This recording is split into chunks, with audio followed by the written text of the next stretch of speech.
कहते हैं इस सुंदर शरीर ने देख के तू इसमें अभिमान मत कीजिए, ये तो ऐसे आपसे छूट जाएगा जैसे सर्प से कांचली कैंचुली छूट जाती है। सर्प के ऊपर से जैसे कैंचुली उतर जाती है, वो दोबारा शरीर में सर्प उसमें प्रवेश नहीं कर सकता, वो शरीर पर सर्प को दोबारा प्राप्त नहीं हो सकती, वही कैंचुली।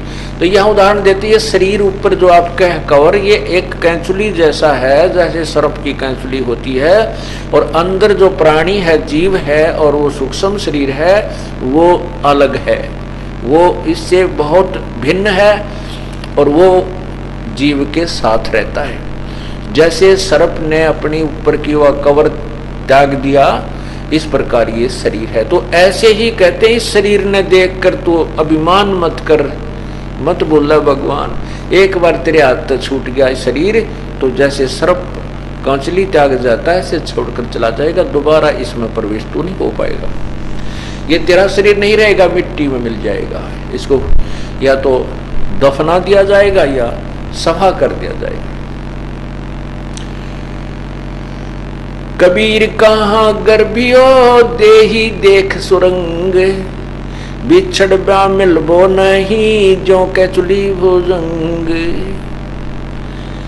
कबीर कहाँ गर्भियो इस जोबन की आस, के सो फूले विषचार फिर खंखर वहे पलाश।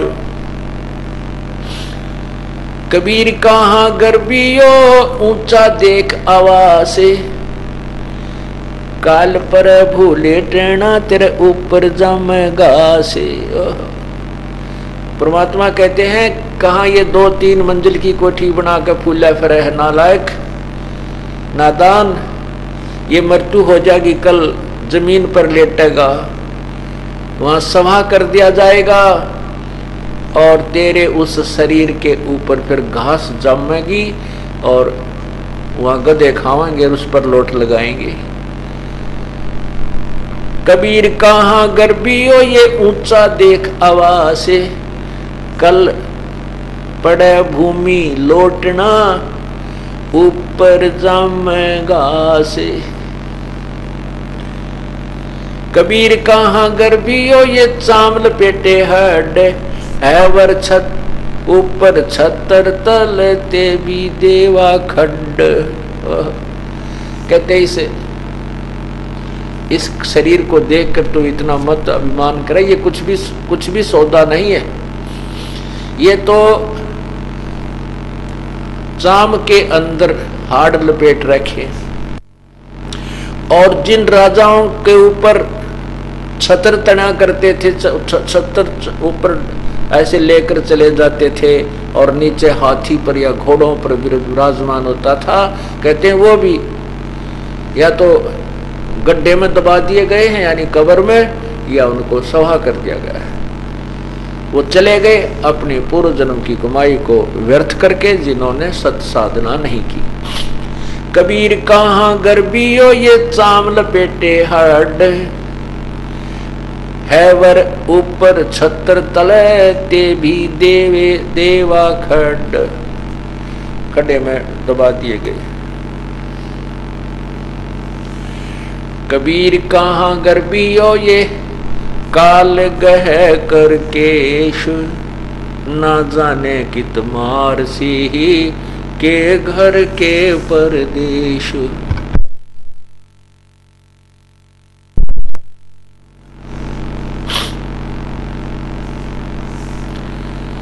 कबीर कहाँ गर्भियो यो काल गह करके से। कहते हैं परमात्मा कबीर परमेश्वर कह रहे हैं कि क्यों फूला फिर है नादान, यो काल तेरे बाल पकड़ कर घसीट कर ले जाएगा, और ना बेरा कहाँ मारेगा, घर मारेगा या किधर प्रदेश में तेरे हाथ खंडेंगे। एक्सीडेंट हो जाता है अपने निवास से 200 किलोमीटर की दूर, 1000 किलोमीटर की दूरी पे, और वहाँ पता नहीं कहाँ टुकड़े टुकड़े हुआ पड़ा होता है ये प्राणी। तो परमात्मा कहते हैं भूला मत भगवान को। कबीर कहाँ गर्बियो यू काल गह करकेश, ना जाने कि तुम्हारेगा भाई के घर के परदेश।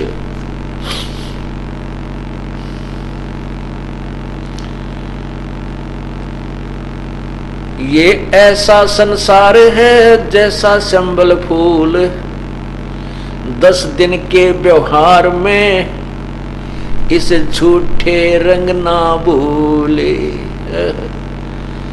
क्या बताते हैं कि ये संसार, ये जीवन जिसको तू अपना मानता है और इसी में तू सुख ढूंढना चाहता है, जैसे प्रत्येक व्यक्ति का, बहन और भाई का एक विशेष दृष्टिकोण होता है कि मैं अब बालक हूँ, फिर जवान होऊंगा, युवा होऊंगा, मेरा ब्याह होगा, शादी होगी और शादी के बाद फिर मेरी संतान होगी और मैं अच्छी कमाई करूंगा, बढ़िया मकान बनाऊंगा, अपने बच्चों को अच्छी शिक्षा दूंगा, उनके लिए अच्छी संपत्ति जोड़ूंगा, फिर उन बच्चों का विवाह करूंगा और फिर पोते हो जाएंगे, पोती होंगी, देवते देवती हो जाएंगी और फिर मैं बुढ़ापे में मौज करूंगा। यह भूल है इंसान के। कहते हैं बुढ़ापे में तो मौज कर ली, तेरा जिए जानेगा जिसी मौज करेगा। अब ये ज्ञान बिना हम ऐसे अपने ही आप संकल्प विकल्प करके और सेट रहते हैं। कहते हैं कबीर ये ऐसा संसार है जैसा संभल फूल, और 10 दिन के व्यवहार को इस झूठे रंग ना भूल। सुवै संबल से या लगे डोडे ढूंढे। एक सुआ होता है, सुआ कहते हैं तोते को, और एक संभल का वृक्ष होता है, वो छोटा सा जब होता है और परिपक्व होता है, उसके बढ़िया बढ़िया पत्ते होते हैं, सुंदर हरा भरा रहता है और उसके फल इतने सुंदर फूल और फिर फल ऐसे लगते हैं जैसे बहुत ही अच्छा कोई खाद्य फल हो। लेकिन उसके फल में, संभल के वृक्ष के फल में रुई होती है, उसमें रुई होती है जैसे डोडे, आँख के डोडों में कपास टाइप होती है, रुई होती है, ऐसे ही वो संभल के पेड़ में वो उसको वो फल इतने अच्छे लगते हैं और बड़े पीले पीले हो जाते हैं। तो तोता ये सोचकर कि जब इस पेड़ को फल लगेंगे मैं फल आहार करूंगा, बड़े अच्छे फल हैं इसके, बहुत अच्छा हरा भरा वृक्ष है। और जब वो फल परिपक्व हुए और तोते ने मारी चोंच आछी जचा के बढ़िया, क्योंकि उसको सोचकर ये फल बहुत मीठा मिलेगा क्योंकि वो परिपक्व हो चुका था। जो ही तोते ने चोंच मारी दबा के और वह रुई फंस गई उसके मुंह में, जान बचानी मुश्किल हो गई। वो खाद्य पदार्थ नहीं था, वो जो वस्तु वो सोच रहा था वो नहीं थी।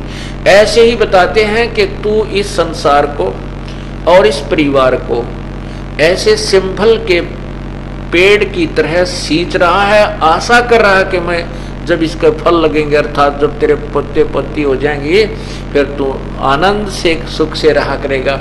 कहते फिर तो सुख तो रह लिया, तेरा जिए जानेगा।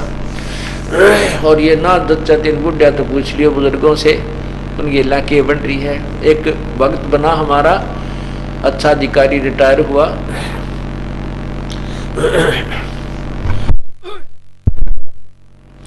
तो उसने फिर ये सुना ज्ञान, तो वो कहने लगा जी कि जो आशा थी उसके विपरीत सारे काम हुए।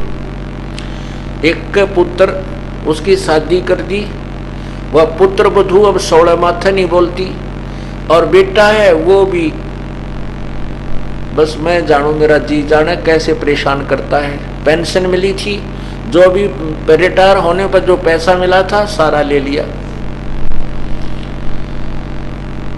तो दूसरा कहता है कि पैसा भी ले लिया, ले लो, और पेंशन भी ले लो, नाले टॉर्चर भी कर दे। कहते हैं पैसा भी ले लेते हैं, पेंशन भी ले लेते हैं, और नाले टॉर्चर कर दे, साथ में परेशान और न्यारा करते हैं। तो परमात्मा कहते हैं कि आप परमात्मा की भक्ति करो। प्रभु आकर के स्वयं ही बताते हैं, और उन्हीं की जबान में, वचन में शक्ति होती है, तभी प्राणी भजन कर सकता है, नहीं तो यू काल, ये मन भक्ति नहीं करने देता। तो इसके लिए ये बताया कि यदि आप पहले से भक्ति करने लग जाओगे, ये अमृत वचन है परमात्मा की वाणी, समझ लेना। यदि आपको पहले से ये तत्व ज्ञान मिल जाता और ये सत साधना मिल जाती, तो आपके अंदर इतनी भक्ति कमाई बन जाती कि आपके पुत्र वधु, आपके पुत्र पौत्र आपके बैठे की सेवा करते।